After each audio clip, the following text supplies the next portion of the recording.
आज का सवाल बड़ा अजीब है ना? क्या ये दुनिया, मतलब ये जो वास्तविकता हम देखते हैं, क्या ये हमारे देखने या सोचने से बनती है? क्या हमारा मन इसे रच रहा है? सुनने में थोड़ा फिलोसॉफिकल लगता है, पर हैरानी की बात यह है कि क्वांटम मैकेनिक्स की शुरुआत में कुछ वैज्ञानिक भी कुछ ऐसा ही सोच रहे थे। बिल्कुल।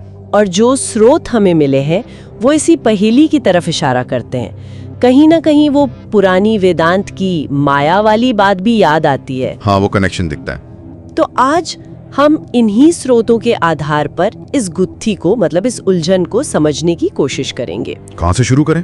वो फेमस डबल स्लिट एक्सपेरिमेंट। हाँ बिल्कुल, वहीं से शुरू करना ठीक रहेगा, क्योंकि ये समझने के लिए कि साइंटिस्ट चेतना जैसी बातों तक पहुंचे कैसे, हमें पहले ये देखना होगा कि लाइट ने ही उन्हें कैसे उलझाया था। लाइट ने?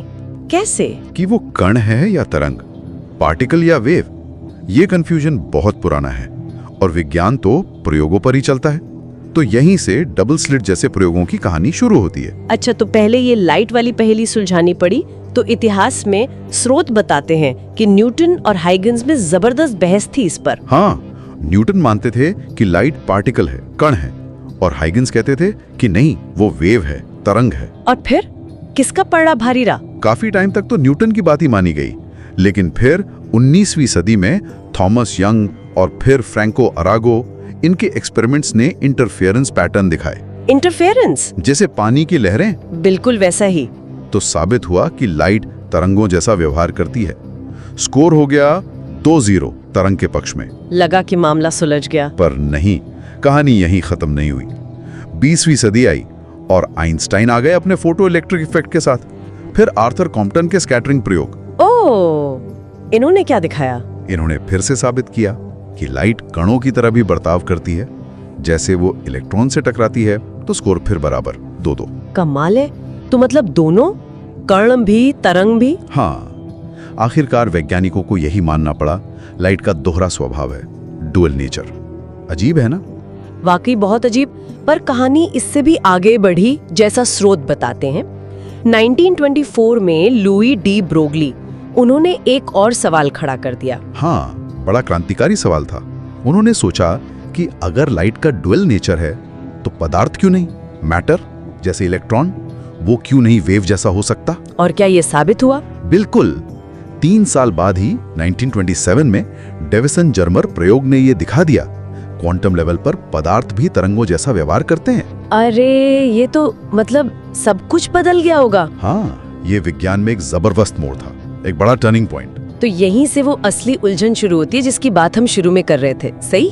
हाँ, यहीं से कि अगर क्वांटम दुनिया में हर चीज तरंग की तरफ फैली हुई है, मतलब उसकी कोई फिक्स जगह नहीं है, जिसे शायद वेव फंक्शन कहते हैं, संभावनाओं का बादल। बिल्कुल, वेव फंक्शन, प्रोबेबिलिटी वेव। तो फिर हमारी ये रोजमर्रा की दुनिया जिसमें सब कुछ ठोस है, अपनी जगह पे है, ये कैसे होता है? यही सबसे बड़ा सवाल बन गया और यहीं से वेव फंक्शन कोलैप्स का आइडिया आया। वेव फंक्शन कोलैप्स मतलब तरंग का सिकुड़ जाना। हाँ, एक तरह से। शुरुआती जो व्याख्या थी, जिसे कोपेनहेगन इंटरप्रिटेशन कहते हैं, नील्स बोर और वर्नर हाइजेनबर्ग जैसे लोगों ने इसे आगे बढ़ाया।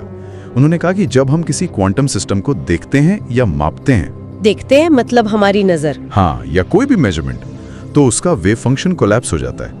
वो फैली हुई तरंग एक कण बन जाती है, एक जगह पर। अच्छा, तो यहीं से वो चेतना वाली बात आई कि देखने वाले का मन वास्तविकता बना रहे। हाँ, इसी विचार ने उन नटकुलों को हवा दी कि शायद चेतना का कोई रोल है, जैसा आपने शुरू में कहा था। पर आइंस्टाइन जैसे लोग इससे सहमत नहीं थे, है ना? स्रोत में उनका वो मजाक भी था। हाँ, वो मजाक मशहूर है। क्या चांद तब मौजूद नहीं होता जब कोई चूहा उसे नहीं देख रहा होता? उन्हें ये आइडिया बहुत अजीब लगता था। और शायद उस वक्त टेक्नोलॉजी भी नहीं थी इसे ठीक से टेस्ट करने की। सही कहा। वो निर्णायक प्रयोग वो बाद में हुए। 70 के दशक में एच डाइटर ज़ेह का काम आया और फिर डिटेक्टर लगाकर डबल स्लिट एक्सपेरिमेंट्स किए गए। डिटेक्टर लगाकर तो क्या पता चला? पता ये चला कि वेव फंक्शन कोलैप्स के लिए किसी इंसान की चेतना की जरूरत है ही नहीं। असली खिलाड़ी कोई और है। कौन? क्वांटम डीकोहेरेंस। क्वांटम डीकोहेरेंस, ये क्या बला है? सुनने में भारी लगता है। हाँ, नाम थोड़ा टेक्निकल है पर आइडिया सीधा है। सोचिए, एक क्वांटम कण है जो तरंग की तरह फैला हुआ है, सिंक में है। अब जैसे ही वो अपने आसपास के माहौल से मतलब हवा के कण या कुछ और वेक्टर, जैसे ही वो इंटरैक्ट करता है, उसका वो सिंक्रोनाइज्ड वेव जैसा डांस बिगड़ जाता है। डांस बिगड़ जाता है। हाँ, उसका सिंक टूट जाता है, उसकी वेव वाली प्रॉपर्टीज आसपास के माहौल में फैल जाती हैं, लीक हो जाती हैं। इसी बिखराव को डीकोहेरेंस कहते हैं। अच्छा। और श्रोत इस बात पर जोर देता है कि ये सिर्फ बाहरी माहौल से टक्कर नहीं है, कणों का आपस में इंटरैक्ट करना भी उनके वेव पैटर्न को बिखेर देता है। मतलब एक दूसरे से टकरा कर भी। हाँ, नतीजा वो तरंग जैसा व्यवहार छोड़कर कण जैसा बन जाता है। मैक्स बॉर्न ने भी यही कहा था कि वेव फंक्शन कोई असली फिजिकल वेव नहीं, बल्कि किसी कण के कहीं पाए जाने की संभावना है, प्रोबेबिलिटी है। समझी। तो यही वजह है कि हम रोजमर्रा की चीजों जैसे टेनिस बॉल को वेव की तरह नहीं देखते, क्योंकि उनमें इतने सारे कण हैं, खरबों कण। बिल्कुल। स्रोत में वो गरबा डांस या 100 घड़ियों का उदाहरण था कि इतने सारे कणों का एक साथ सिंक में रहना लगभग नामुमकिन है। वो लगातार एक दूसरे से और बाहरी दुनिया से टकरा रहे हैं। एकदम सही। खरबों कणों से बनी चीज का वेव फंक्शन बाहरी दुनिया से लगातार इंटरेक्शन के कारण, मतलब पलक झपकते ही डीकोहेरेंट हो जाता है, वो सिंक में रह ही नहीं पाता। और वो डी ब्रॉगली वेवलेंथ वाली बात भी थी कि भारी चीजों की वेवलेंथ इतनी छोटी होती है कि दिखती ही नहीं है। हाँ, वो भी एक कारण है। वेवलेंथ बहुत ही ज्यादा छोटी होती है।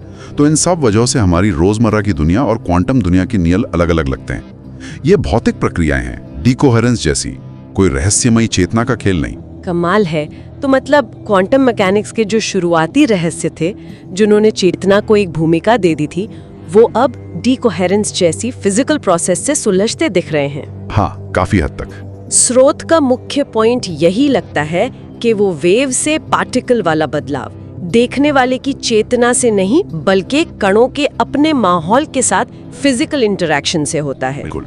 विज्ञान अब डीकोहेरेंस को इतना समझने लगा है कि रीकोहेरेंस के प्रयोग भी हो रहे हैं। रीकोहेरेंस मतलब वापस वेव जैसा बनाना। हाँ, बिखरे हुए कणों को वापस वेव जैसा बनाने की कोशिश। ये दिखाता है कि हम इसे कितना समझ गए हैं। वाह, ये तो बहुत दिलचस्प है। हाँ, लेकिन ये हमें एक गहरे सवाल पर छोड़ जाता है। क्या सवाल? अगर डीकोहेरेंस ही वो प्रोसेस है जो क्वांटम संभावनाओं की धुंधली दुनिया से हमारी ये ठोस, निश्चित दिखने वाली वास्तविकता को उभारती है, तो फिर मापने का या इंटरैक्शन का मौलिक स्तर पर मतलब क्या है, फंडामेंटल लेवल पे? और इस पूरे ब्रह्मांड में सूचना, इंफॉर्मेशन, वो कैसे बनती है, कैसे परिभाषित होती है, ये अब भी बड़े सवाल हैं। हाँ, ये तो सोचने वाली बात है कि माप आखिर है क्या और सूचना कहाँ से आती है। बहुत गहरे सवाल हैं ये।